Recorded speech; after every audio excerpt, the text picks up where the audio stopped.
done for the season, having surgery on his left calf. Obviously, they also lost their center in that game as well.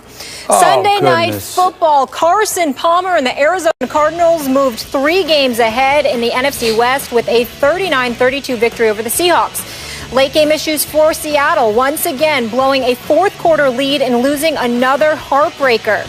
So the Seahawks are now 4-5, as I just mentioned, third in the division, 3 games behind Arizona. Skip, are the Seahawks done? Molly, Stephen A., I have still so much respect for Seattle's defense. I still have so much respect for the weapons on Seattle's offense that I am not going to definitively state right here, right now, that they are done. But I will say, I think they're done. I will say they look like they're done. And I say that only, Stephen A., because of the way they keep losing. Once again, another loss, the 5th loss of the year. And in all 5 losses, Seattle has led in the 4th quarter. Really? That's the shocking stat of the year in pro football to me, that Seattle's defense failed to protect 5 4th quarter leads. And I remind you that Detroit loss, they beat Detroit, obviously. Detroit got robbed at Seattle, or Seattle right now should be 3-6. So what happened again last night? Actually, that defense rose and shone. The Legion of Boom boomed, and Carson Palmer strip sacked twice, 2 easy touchdowns, and all of a sudden Seattle goes ahead 29-25. And then what happened? Right on cue, as we've seen all year long. This is even in Seattle. The Legion of Boom turned right back into the Legion of Doom, D-O-O-M, Doom. And all of a sudden, here came Carson Palmer, not phased at all, 83 yards, touchdown. Then little Andre Ellington gets loose, 48 yards, touchdown. And all of a sudden, it's 39-29 visiting team ball game. I've never seen anything quite like that before. And again, Arizona looked like the better team to me all night long, except for those 2 early 4th quarter turnovers. Arizona piled up 451 yards. Arizona was 8 of 17 on 3rd down. That's almost 50% against the Legion of Doomed. And the Seattle offense, Stephen A., I don't know what's happening, but Russell Wilson is really struggling to make 3rd down plays. He's not making those kind of plays. They were 1 for 8 on 3rd down last night. QBR scale of 0 to 100 for Russell Wilson was 14 last night. So they're not getting enough playmaking from Russell Wilson, and they are not getting any playmaking late from the defense. So I will definitively state that they feel like and look like they're done. Skip Bayless, I have to admit to you that I'm 100% with you on there, and this is my Super Bowl pick, as we all know. I didn't just pick them to go to the Super Bowl. I picked them to win the Super Bowl. It looks wrong right now. I believe that in order for Seattle to make the playoffs, they're going to have to go 6-1 over their final 7 games in order to pull this out, Skip Bayless. They play Pittsburgh, they play at Minnesota, they play at Baltimore, they play at Arizona. They've got St. Louis on the schedule as well, along with the 49ers and Browns. I think they'll beat the 49ers and Browns, obviously, and I think they'll beat St. Louis in Seattle. But I got to bet on them beating the Steelers and winning at least 2 of those 3 road games at Arizona, at Baltimore, and I'm trying to remember the last one that I said. I got to worry about them winning 2 of those 3 games in order for them to make the playoffs. And right now, it's looking bleak. I never dreamed that the day would come where I'd see the Legion of Boom surrender 39 points. I never thought I'd see that happening. And here's the thing that's so perplexing about it, Skip. Their quickness on defense is so impressive. And they hit you, too. And Avril played like a man possessed last night. He was sensational defensively. He was the one that strip sacked Carson Palmer on that first sack in the second half, stripped him, and KJ Wright picked it up and ran it to about the 2-yard line, okay? And then Wright obviously strip sacked Carson Palmer in the second go-round, and it was returned into the end zone for a touchdown. That defense, at least at intervals, was playing lights out. but I see too many communication issues. I see too much looking at one another, and I see a coach in Pete Carroll, along with their defensive coordinator, that doesn't seem to have the same level of institutional control that existed last year with Quinn and Carroll spearheading this defense. I really, really will go back by reiterating my point, Skip. That Super Bowl loss and the manner in which it took place, I think, has had such a residual impact that the impact has been devastating. Because I think that this is a team that's just, I look at their talent. Think about it, Skip, with the exception of Corey Williams on one corner. Everywhere you look at this Seattle defense, tell me what's not impressive. Their corners, their safeties, their linebackers, their defensive linemen, the speed with which they get after the quarterback, the viciousness with which they're willing to hit you and are capable of hitting you. Skip, there's not one level of personnel on the defensive side of the ball that I would change for Seattle. I look at them and I don't see ability, athleticism, and skill being their Achilles heel. I see trust or lack thereof from one another with no leadership to look towards on the sidelines because they don't trust one another. And it started when Pete Carroll made the worst call in Super Bowl history, maybe NFL history, with the dumbest call on the planet by not giving Marshawn Lynch the football. And I contend, yet again, Skip, that his reasons for wanting to give the ball to Russell Wilson instead of Marshawn Lynch is up for grabs because you've got some people inside that locker room that feel he didn't want Marshawn Lynch to be the hero. He wanted Russell Wilson to be the hero. And it's a level of trust that is sorely lacking. On the offensive side of the ball, let's face reality. It's two problems that they have here. Basically, three. You only gave it to Marshawn Lynch 8 times. The guy averaged more than 5 yards a carry yesterday and scored a touchdown. And he was on the ball. You know you got a problem when Marshawn Lynch, beast mode, is on the sideline getting in guys' face to get them motivated to do their job. I never saw that before. Then you look at Jimmy Graham. There still seems to be something absolutely positively missing. And then last but not least, they can't protect Russell Wilson. Skip Bayless, this dude was running for his life half the game. He was running for his life. So I look at it from the perspective that they seem to be in a world of trouble. I'm going to wait another week before I decide. I expect them to beat San Francisco.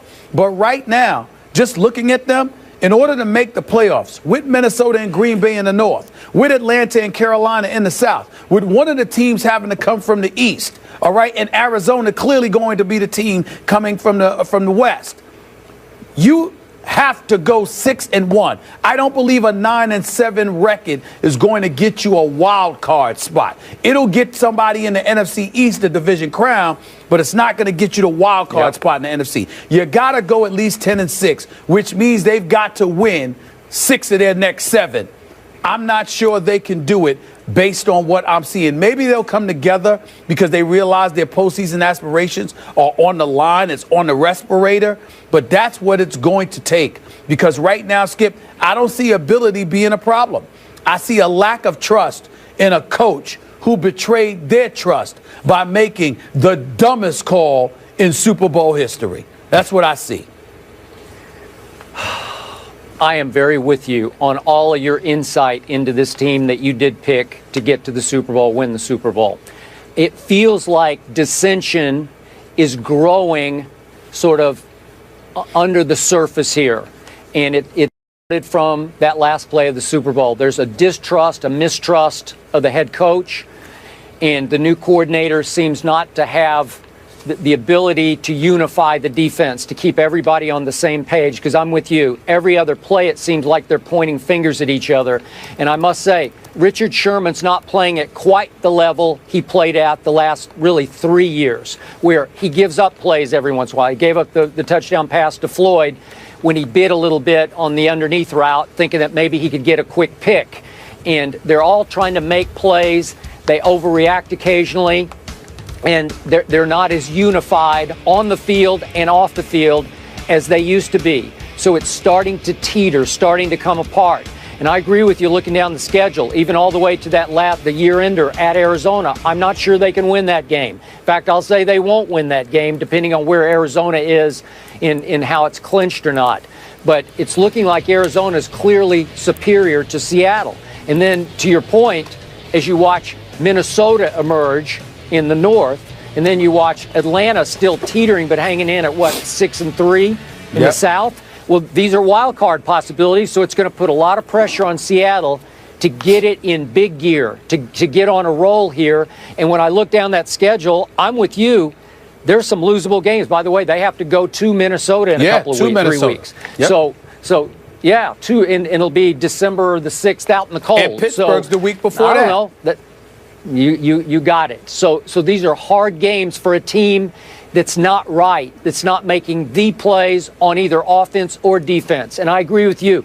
They keep putting the game all in Russell Wilson's hands because he's won so many before. He's been very clutch in the past, but it's not benefiting Marshawn at all. They're taking the game completely out of his hands for the most part and putting it in the quarterback's hands, and it doesn't feel right to me either. Well, Skip, the one thing that I want to point out, let's get back to Richard Sherman for a quick second. Skip, I don't think he's playing bad. I think he's playing pretty damn good. You're right that there are plays here and there that he seems to be giving up, but it's usually a communication. Like with the touchdown pass, he sort of cheated a little bit because one of the receivers for Arizona cut in front of him, you know, and he saw that he was open. So he thought Carson Palmer was going to the guy in front of him instead of back of him, and he wasn't covered. So even though they gave up the touchdown, he still found himself looking around because he's like, why do I have 2 men in my area, okay, that I have to cover? Where were one of you guys? And so I think when you look at Richard Sherman in terms of doing his job,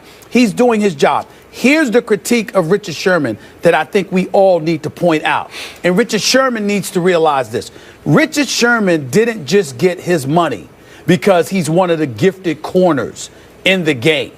Richard Sherman got his money because his brashness, his bravado, how he, you know, as much as it may have been a turnoff for the opposition and some media critics, his behavior sparked and galvanized a lot of guys around him. It wasn't just Cam Chancellor and that leadership ability about guys attacking their fears, like he told me they were all trained to do, and all of them admitted when we were at the Espns a couple of years ago. This is also about a guy like Richard Sherman who would get in guys' face, do his job, and literally motivate the Wagners and the Thomases of the world, and the list went on and on of guys around him, getting guys fired up. What I see right now is a Richard Sherman who's still very good. I don't see any dissipation. I don't see any sliding of the skills or anything like that. What I see is a guy that's doing his job, but that's all, as opposed to galvanizing dudes to do their job. And Seattle's success wasn't just predicated on their abilities, their skills, their knowledge, etc. It was predicated on their ability to get the next man towards them ready and pumped to do their job. I don't see that now. You might see it when they make a play, when they actually do something, but I don't see it when they're trying to inspire others to do something. There is something missing, and I do not blame the players. I blame Pete Carroll and Darrell Bevell. They made that call. If they had lost the Super Bowl because they gave the ball to beast mode, none of this would be an issue, Skip. We gave it to beast mode himself, Marshawn Lynch. Take us to the promised land. They could have lived with that, Skip. But the coaches took a Super Bowl championship away from them. And I don't care what anybody says. I don't know how you get trust back when you look at a coach and you feel like he gave away a Super Bowl because of something other than what your identity was about. Their identity was the Legion of Boom and beast mode. And he wanted Russell Wilson to be the hero for some reason. It's costing him. Okay, I hear you on your Richard Sherman points. Those are fair. On your last play of the Super Bowl call, I told you that the next day. I disagree with your premise on that, but where you're right is I think all those players you're talking about, especially on defense, they all agree with you. So it's a huge issue that still lingers under the surface. It's still festering under the surface for this team. So I get all that. Last quick point, Molly, just let me throw this in. We've talked about Seattle. I got to give some props to Arizona. We did not pick. Yeah, hey, listen, we both picked Seattle to win this game. I said on Friday, right at the end of the show, Arizona hasn't had one game that really impressed me because all their the people they'd beaten were all under 500, and then they had lost, a couple of games I didn't think they should have lost. So my point is, last night, that was impressive. Carson Palmer is still the best deep thrower in all of pro football, and now that he's healthy, we're seeing that come to fruition again. He's 13-2 as a starter. They're 5-5 without him in the lineup, Skip. We got to give him props. Larry Fitzgerald took that hit. He got right back up like it was nobody's business. Andre Ellington ran for that 48-yard touchdown. Honey Badger had a big-time interception, and what an exceptional playmaker he is. We all know that. But in the end, it also comes down to 14 penalties for 131 yards on behalf of Seattle's defense. And I'm here to tell you, Skip, if you throw it to the sideline and it's an incompletion, you still got 2 more plays to go in the Super Bowl. They could have eaten that. To take that kind of risk and to take the ball out of Beast Mode's hands, it definitely resonates with those players. Whether they admit it or not, they don't trust the coaches the way that they used to. Props to the Cardinals and, of course, to Bruce Arians as well. So quite a few people had Seattle going into the Super Bowl as well as the Cowboys. Of course, on our show, too. And Dallas can certainly relate to their struggles. Dez drops the ball in Tampa literally. How much is Big D's 7th straight loss on the Cowboys star receiver? Find out next. And we're here for you to get your